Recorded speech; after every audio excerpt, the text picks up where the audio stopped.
माणसं मारण्याचा नवीन प्रकार सध्या आपल्या इथं सुरू आहे। उंचावरून एखादी वस्तू पडावी आणि त्याखाली जिवंत माणसांचा चुराडा व्हावा तसाच प्रकार काही दिवसांपूर्वी घाटकोपर इथं घडला, ज्यात 16 जण जागेवरच गेली तर कित्येक जण जखमी झाले। बाकी 100 गाड्यांचं नुकसान तर झालंच, पण तो पेट्रोल पंप गेला तो वेगळाच। तो बॅनर पडून लोक मेली, या सगळ्या गोष्टी नैसर्गिक आपत्तीमुळे झाल्या खऱ्या, हे खरंय, पण संपूर्ण हेच खरंय का? तो बॅनर ज्या ठिकाणी उभा होता त्या ठिकाणी फक्त 40 बाय 40 फूट उंचीच्या बॅनर लावायची परवानगी होती। मग हा 120 बाय 120 फूट उंचीचा बॅनर कसा काय लावला गेला? मी एक आर्टिकल वाचला, त्यात असं लिहिलं होतं, या होर्डिंगच्या बिझनेस मधून मुंबई महानगरपालिकेला करोडोंचा महसूल मिळतो। हे तुम्हाला माहिती आहे का? अशा बऱ्याच गोष्टी आहेत, त्या बघू या आजच्या व्हिडिओमध्ये। तुम्ही बघितलं असेल, आपण जेव्हा रोडने जात असतो त्यावर रोडच्या कडेला मोठे बॅनर आपल्याला बघायला भेटतात। बरं, ते कशासाठी? तर आपल्या इथल्या एखाद्या चिरकुट नेत्याचं कौतुक करण्यासाठी, त्याच्या वाढदिवसासाठी। आणि आता तर नवीन एक फॅड आलेलं आहे की लग्न असेल तर त्या उतावळ्या नवरा नवरीचं लग्न आहे बाबा हे कळण्यासाठी मोठमोठे बॅनर लावले जातात। थोडक्यात जाहिरातीसाठी हा सगळा खाटाटोप केला जातो। घाटकोपर इथल्या छेडानगर मधला तो बॅनर भर पावसात आडोसा म्हणून त्या पेट्रोल पंपाच्या खाली आलेल्या लोकांच्या अंगावर पडला, त्यात 16 जण गेली, कित्येक जण जखमी झाली। आपल्या इथं अशा घटना घडल्या की त्यानंतर एक ठरलेला प्रकार होतो, तो मी तुम्हाला सांगतो। मीडिया येते, नंतर सत्ताधारी पक्षातले नेते मंडळी येतात, विरोधक येऊन सत्ताधाऱ्यांना नावं ठेवतात, सत्ताधारी लोक योग्य कारवाई करू असं बोलून समिती बसवतात। जी समिती बसवलेली असते तिला अहवाल सादर करायला 2 ते 3 वर्ष निघून जातात, आणि नंतर लोकांना या झालेल्या गोष्टीचा विसर सुद्धा पडून जातो।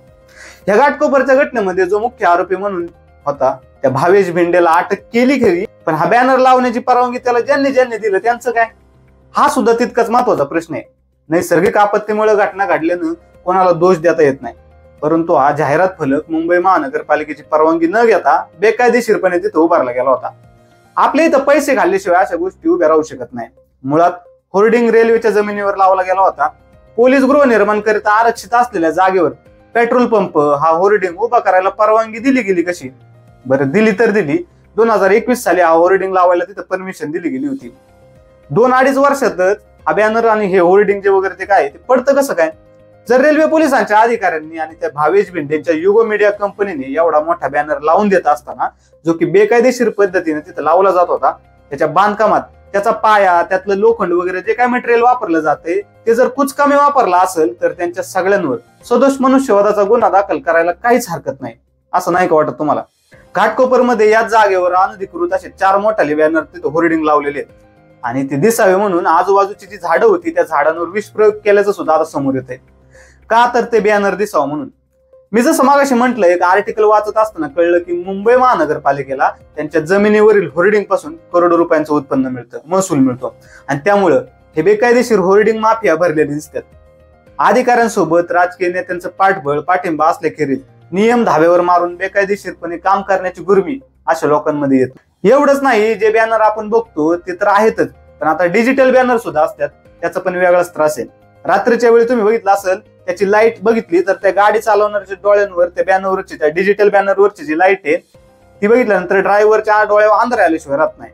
ह्या जाहिरातबाजीच्या नादात सर्रास नियमांचं उल्लंघन केलं जातं, आणि त्याच्याकडे एवढं सिरियसली पण कोण बघत नाही। एका रोडवर किती बॅनर लावले जाऊ शकतात, त्याची उंची काय, त्याची रुंदी बांधणी कशी असावी? बरं, होर्डिंग बॅनर जे काय आहेत त्या अशा वादळ वाळ्यात टिकून राहू शकतात का? त्या डिजिटल बॅनर मधून येणाऱ्या लाईटची तीव्रता किती असावी? असे अनेक प्रश्न मुद्दे या सगळ्यामुळे पुढे येतात। यासाठी काही नियमावली आहे का? आधीच टोल नाक्याच्या निमित्ताने लोकांकडून पैसे वसूल केले जाते, ते काही प्रमाण ठीक पण आहे, कारण सरकारला पण त्यातून महसूल मिळतो, शिवाय रस्त्याचा मेंटेनन्स वगैरे हे सगळं खर्च असतो। मग टोल नाक्याचा हा महसूल मिळत असताना या असल्या जाहिरातींच्या होर्डिंग पासून महसूल मिळवण्याची खरंच काही गरज आहे का? कुठलाही धंदा व्यवसाय सुरू करत असताना त्यात व्यवसायाशी निगडीत लोकांचा पूर्ण विमा उतरवला जातो। त्यातल्या कामगारांचा किंवा उद्योग व्यवसायाने काही नुकसान वगैरे झालं त्या उद्योगाने तर त्या संबंधित व्यक्तींना विम्याचा फायदा दिला जातो। मग या होर्डिंगच्या व्यवसायात तो होर्डिंग उभा करताना त्यात काम करणाऱ्या कामगाराचा, आणि सगळ्यात महत्वाचं म्हणजे जर का तो होर्डिंग पडलाच तर त्याखाली मरण पावलेल्या किंवा जखमी झालेल्या लोकांचा खर्च वगैरे करण्यासाठी काही विमा वगैरे केला जातो। या संदर्भात वाचत असताना बाहेरच्या विकसित देशात अशा जाहिरातीचे जे फलक असतात, बॅनर वगैरे असतात, हे कसे कुठे लावले पाहिजे याविषयी नियम आहेत।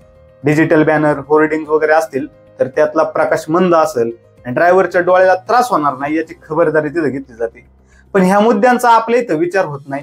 त्याच्यामुळे जाहिरातबाजीची गरज आहे का, याचं उत्तर मिळण्याची शक्यता सुद्धा नाही. एखाद्या पोरापोरीच्या लग्नापासून ते लोकल राजकारण्याच्या गौरवगाथा गाण्यासाठी आणि कुठल्या तरी भाईच्या वाढदिवसाचे बॅनर लावण्यासाठी या जाहिरातबाजीचा वापर होतो.